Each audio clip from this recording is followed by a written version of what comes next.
At Dayton International Airport on Thanksgiving Eve, Mason Rivers noticed a crying bride in a wheelchair and knew somehow he couldn't just walk past. The automatic doors hissed open, letting in a blast of cold Ohio air that carried the sharp scent of wet asphalt and a faint sweetness from the pretzel stand nearby. Mason adjusted the strap of the heavy toolbox slung over his shoulder, his boots squeaking slightly against the polished floor. Beside him, Evan Rivers skipped a step to keep up, his small backpack bouncing against his back, eyes wide at the bustling crowd of holiday travelers. Mason wasn't one to get sentimental. Life had taught him to keep moving, keep fixing. Don't look too long at anything broken you couldn't mend.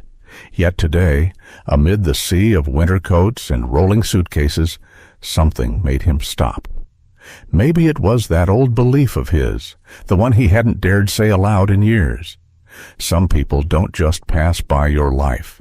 They crash into it right when you need them most. She was sitting near Gate 12, almost hidden behind a row of potted plants. A bride, real white satin wedding dress, veil crooked and slipping, bouquet limp in her lap. Her shoulders trembled with silent sobs, and the soft whir of her wheelchair's motor sounded like the loneliest hum in the world. "Uncle Mason," Evan tugged at his sleeve, whispering urgently. "She's crying." Mason's boots felt rooted to the floor. He wasn't part of her world. He wasn't supposed to get involved. And yet something deep and unnameable pushed him forward.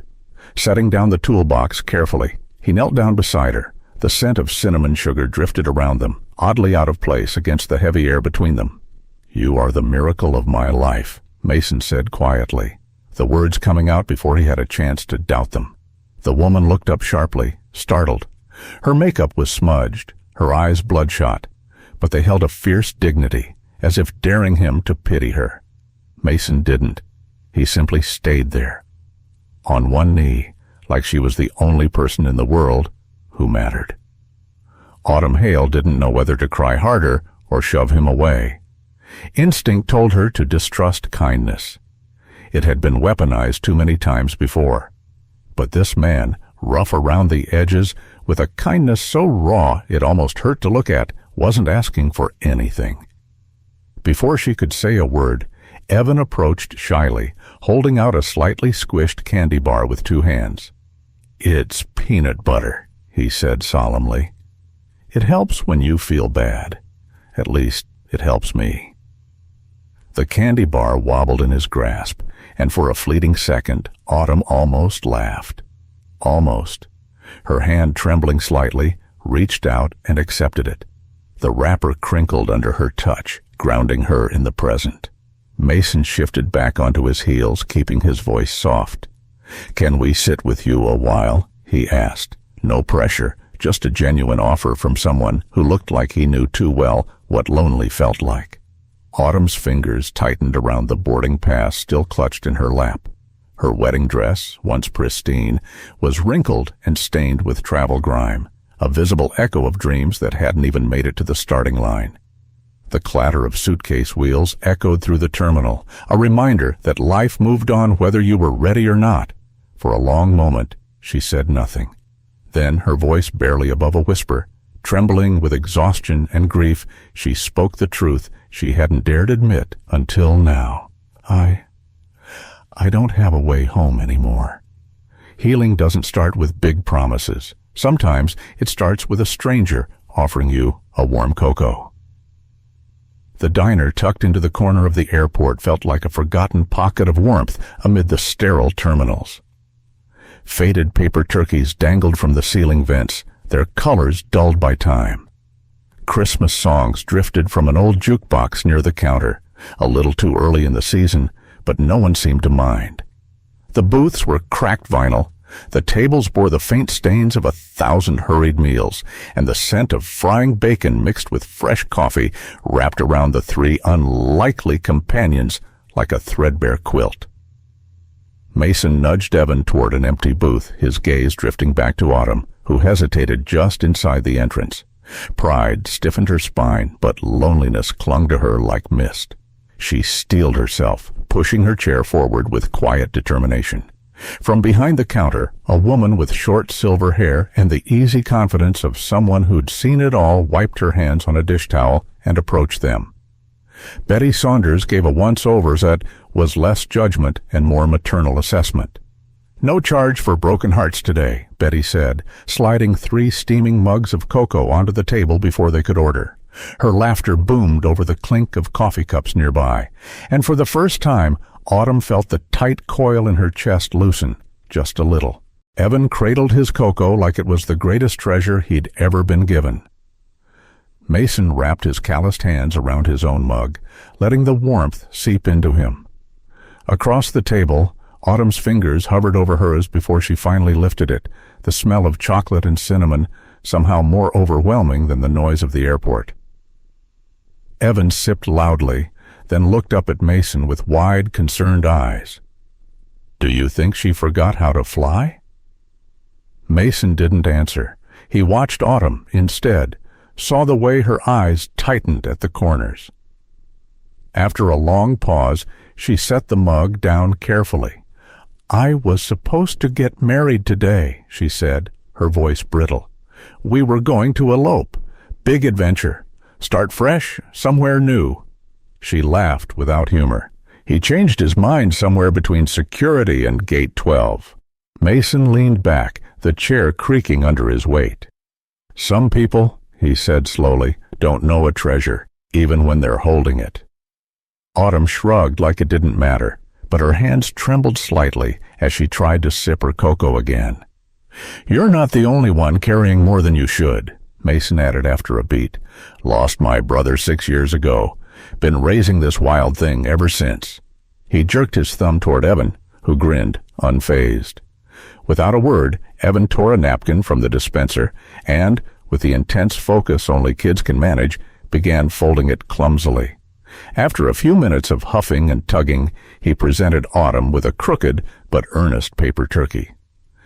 "It's a second chance turkey," he announced proudly. Autumn blinked, startled. For a second, everything in her wanted to retreat, to armor herself. Instead, a laugh burst out, ragged but real. It caught her off guard almost as much as it did Mason, whose mouth twitched into something that could almost be called a smile. The cocoa grew cold between them, but none of them seemed to notice. Autumn's smile faded into something more fragile. She looked down at the lopsided turkey in her lap. "I don't have anywhere to go," she said quietly. "No one waiting, no Thanksgiving dinner, no anything." Mason glanced at Evan, who nodded with the unspoken understanding only kids seem to possess. Mason turned back to her, voice low and steady. "We've got a couch and hot apple pie at home." Some chairs stay empty because we're too scared to pull them closer. The drive to Mason's house passed in a haze of headlights and soft country radio, the static fuzzing in and out as they left the city's glow behind. Autumn stared out the passenger window, clutching the paper turkey Evan had given her, the folds slightly crushed in her tight grip. The boarding pass was still tucked into her purse, a quiet reminder that she had been headed somewhere else, somewhere that no longer existed. Uncle Mason says even broken wings can still fly. Evan's words floated back to her, nudging at the brittle edges of her pride. The truck rumbled into a quiet neighborhood lined with maple trees stripped bare by the November chill. Mason's house was small, 1 story, its porch light casting a warm puddle of yellow across the cracked driveway. It wasn't much, but it looked lived in, real, not like the sterile apartment she and Duran had planned to rent in Atlanta. Inside, the air smelled of wood smoke and laundry detergent. Mason nudged the door open wider, and Evan barreled in ahead, kicking off his sneakers and leaving them in a careless pile by the door. Autumn hesitated in the doorway, the threshold feeling more like a chasm than a step. Mason caught her eye and offered a small, almost imperceptible nod, as if to say, "No rush, no expectations." The living room was cluttered but cozy. A second-hand couch sagged comfortably in the middle, flanked by a battered recliner that looked like it had fought and lost many battles. A half-finished woodwork project, maybe a birdhouse, sat on the side table, surrounded by curls of wood shavings. Above the stone fireplace, an empty photo frame hung askew, waiting for something to fill it. Evan, full of the boundless generosity only children seem to have, pointed eagerly at the recliner. "You gotta sit there. It's the best seat in the house. Uncle Mason even falls asleep in it sometimes and snores like a bear." Mason shot him a look that was half mock annoyance, half fondness, and shrugged. "It's true." Autumn laughed under her breath, the sound feeling foreign but not unwelcome. She wheeled herself to the recliner and, after a moment's hesitation, transferred carefully into it. It creaked in protest, but it held her just fine. Evan beamed like he'd just won a prize. Dinner was simple, leftover mac and cheese reheated on mismatched plates. But there was something grounding about the way Mason set everything out without fuss, the way Evan insisted on saying a quick, messy grace before they ate. Autumn couldn't remember the last time a meal had felt so heavy with meaning despite its simplicity. After dinner, while Evan sprawled out on the couch, drawing in a battered notebook, Autumn found herself studying the empty frame above the fireplace. The glass reflected the flicker of the wood stove fire, but inside, it was just blank space. Mason followed her gaze. "It's for whatever comes next," he said, almost absently. But there was a weight behind the words. "We haven't decided yet." Autumn nodded slowly, the truth of it settling into her chest. Not everything had to be planned out. Not every story had to start perfect. Later that night, long after Evan had been tucked into bed and Mason had retreated to his room, Autumn sat alone in the darkened living room. The cold crept through the windows, whispering against the glass. Restless, she wheeled herself onto the front porch.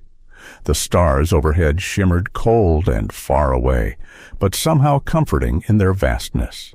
She wrapped the worn blanket tighter around her shoulders and tilted her face up toward them. "Maybe, just maybe," she whispered into the night. "Maybe I'm not just passing through after all." Sometimes it takes falling flat on your face to realize you're not alone when you get back up. The house smelled of burnt pancakes and sizzling bacon, the air heavy with warmth, and the low hum of the Macy's Thanksgiving parade on the TV. Balloons floated lazily across the screen, while a brass band blared off-key renditions of Christmas classics. Mason flipped a pancake onto a chipped plate and called over his shoulder, "Breakfast's up, Evan!" From the hallway, Autumn maneuvered herself forward, stubborn determination written in every tight line of her posture. She had insisted on handling things herself this morning, transferring from the wheelchair to the dining chair without help, and Mason, though uneasy, hadn't argued. Everyone deserved a shot at dignity, especially when dignity felt in short supply. The empty picture frame above the fireplace caught a glint of sunlight, a silent reminder that not everything had to be filled in right away. Autumn positioned herself beside the table, her hands bracing against the chair's armrest. She shifted her weight, testing, measuring. For a second, it seemed like she had it. Then her hand slipped. The thud was sharp and brutal against the cold hardwood floor. Plates rattled on the table. Evan gasped, frozen with a fork halfway to his mouth. Mason was across the room in 3 strides, kneeling down beside her. Autumn's breath came in short, angry bursts. The floor was unforgiving beneath her palms, the chill biting through the thin fabric of her sleeves. She refused to meet Mason's eyes, her body trembling not from pain, but from a white-hot surge of humiliation. "Let me help," Mason said, voice low, steady. "No." Autumn's voice cracked sharper than she intended. She shoved his hand away, the motion weak but desperate. Evan hovered nearby, looking like he might cry. The sight twisted something inside her even harder. "Please, just give me a minute." She struggled to sit upright, shoulders heaving, pride warred with the stark knowledge that she couldn't do this alone. Not today. Mason backed off, hands raised in surrender, but his presence remained like a wall behind her, strong and steady. Somehow, after what felt like an eternity, Autumn dragged herself upright and into the chair, every movement stiff and mechanical. She kept her head down, refusing to see the pity she was certain was etched across their faces. "I'm not hungry," she muttered. "I'm going to lie down." Evan started to speak, but Mason gently rested a hand on his nephew's shoulder, silencing him. They watched silently as Autumn wheeled herself down the hall, disappearing into the guest room and pulling the door shut behind her. Inside the room, the faint aroma of burnt pancakes clung to the air, but it did nothing to thaw the ice settling into her chest.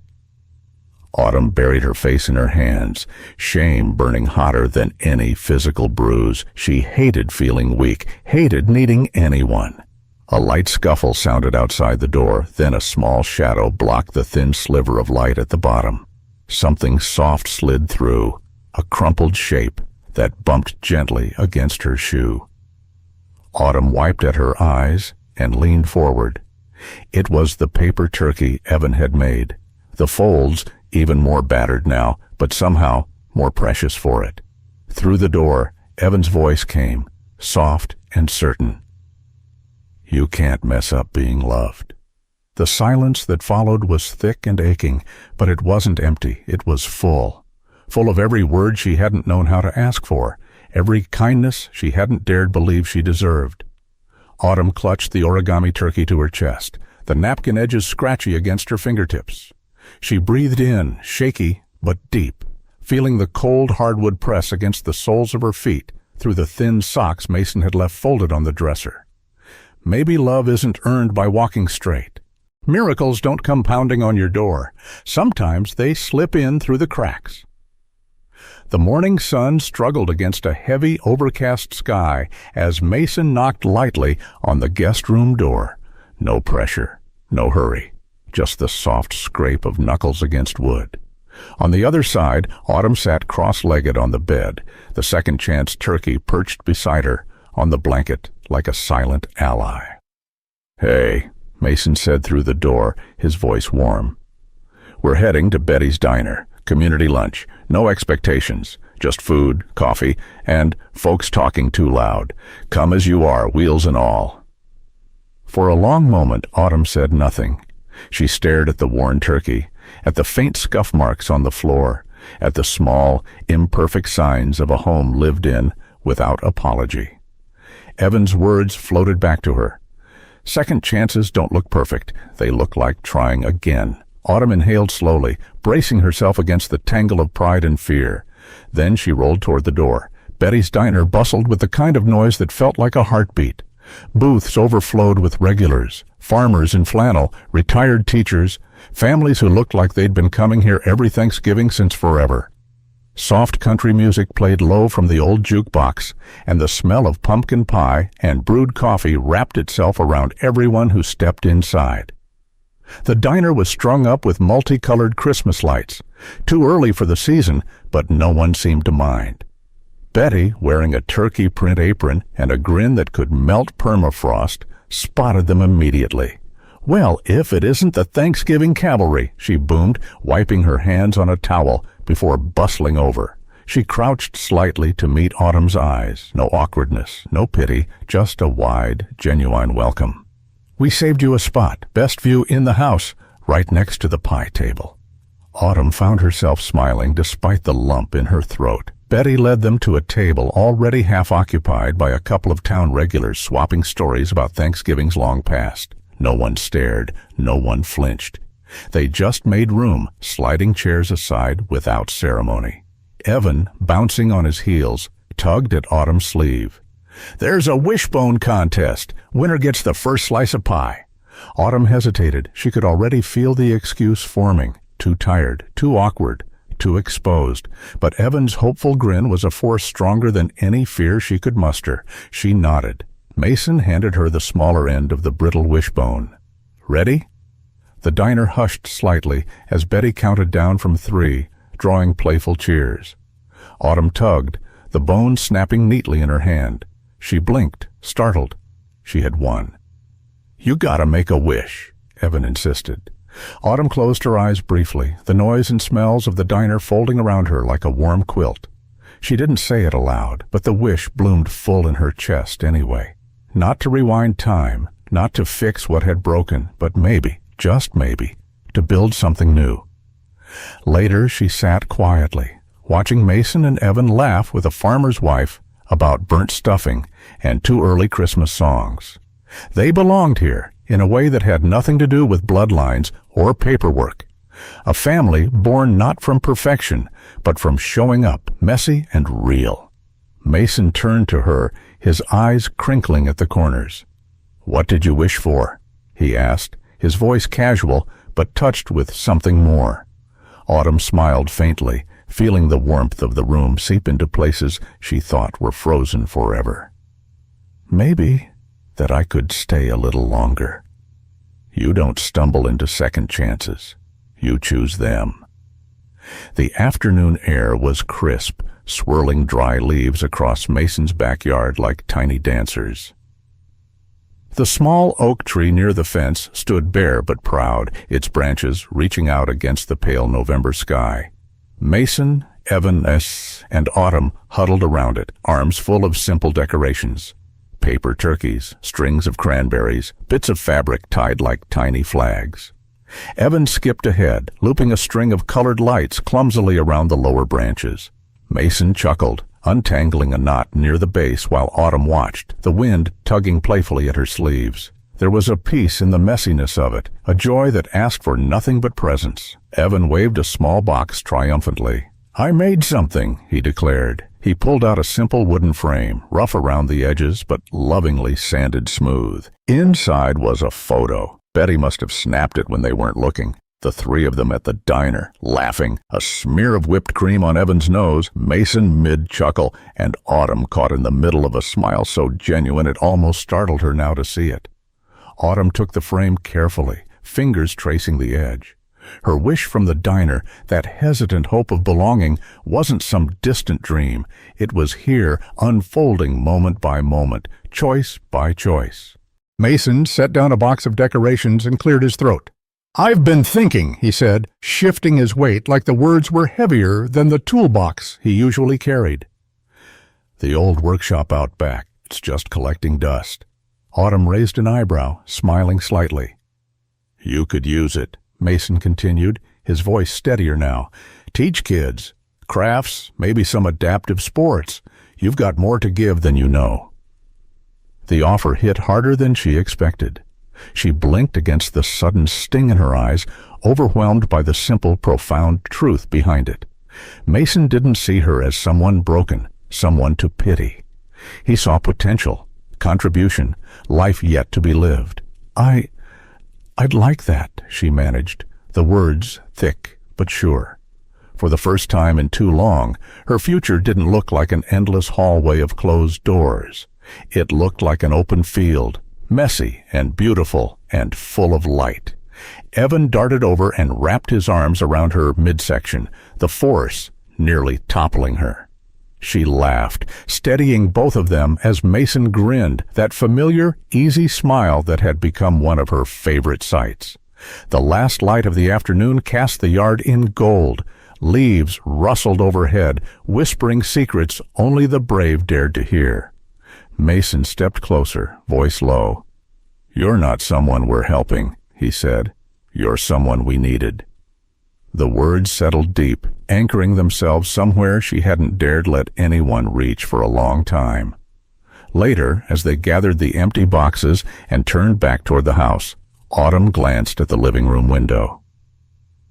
The fireplace flickered inside, and above it hung the frame that once had been empty, now filled with the picture of three people who had somehow, against all odds, built something new. Autumn smiled softly, feeling the warmth of it bloom in her chest, and whispered to the crisp evening air, "Maybe we're already writing the next chapter." Under the fading light of a crisp November afternoon, three unlikely souls found a way to turn broken beginnings into something quietly beautiful. In a world quick to judge what's seen, they reminded us that true kindness looks beyond the surface. It sees the heart still willing to hope. Like a steady flame in a forgotten window, even the smallest acts of love can guide lost travelers home. If this story stirred something tender inside you, perhaps it's a sign to pass a little warmth along. You never know who might be needing it today.